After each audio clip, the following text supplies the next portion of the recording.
Welcome, ladies and gentlemen, to my first ever YouTube video of me talking. So today I got a new demo called Lies of P. It is a new game that is set to release in September, October? Yeah, somewhere around that this year. And I got it because I heard a friend of mine saying that this is a good twist on a Souls-like game. So, first thoughts, this is what the game looks like. And I think it's a decent looking game for an indie developer. I'm not sure if it's indie, but I've never heard of the studio before, so I'm guessing it's new to these kind of things. And first thoughts, the game looks amazing. I mean, I played it on my PS5, so I think it looks decent. It's good.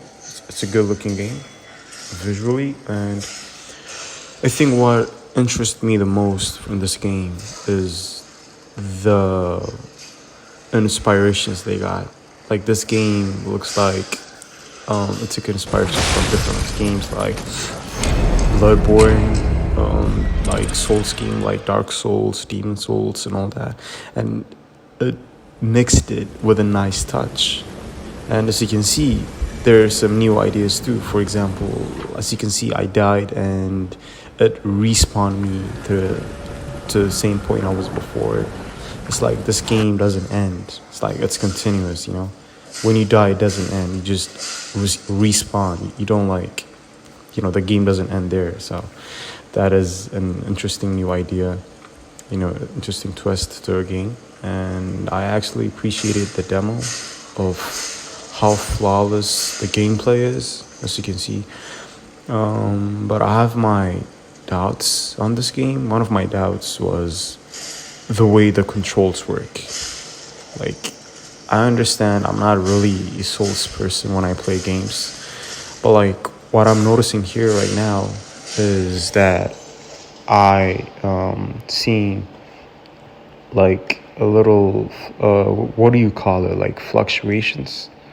Like when you see the game right here, like it looks decent for you, but like when you actually play it, the controls are really hard to master. Like, this game on its own like has a unique controls. Like, for example, the timing doesn't come right for you or something like that. For example, if an enemy like swings at you, there is no way to cancel your attack and like evade or something. Like, once you click something, the moment you click it, there is no way to go back. So I think that was a little irritating for me. And another thing I found interesting is, as I said before, the game is like a little blend in between games. And one of the new inspirations I see here is a merchant existing in this game. As you can see, it's called the Wandering Merchant. And the funny thing is, this game actually reminds me of the old Resident Evil 4, where I used to play with my friends when I was a kid. And that game had an iconic character called the Merchant.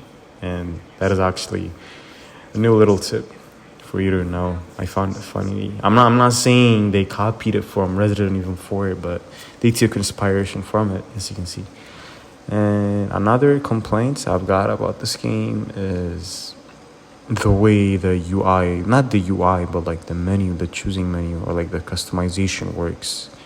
As you can see, this looks a little tad bit, I want to say complicated, but not. Yeah, so I found that a little, it's not bad, but let's go. This part right here, like, I love this part right here because the way the cinematics is trying to show off is actually good. Because for a Souls-like game, cinematics isn't what the game stand for. I mean, it's a controversial thing to say, of course, but that's my opinion.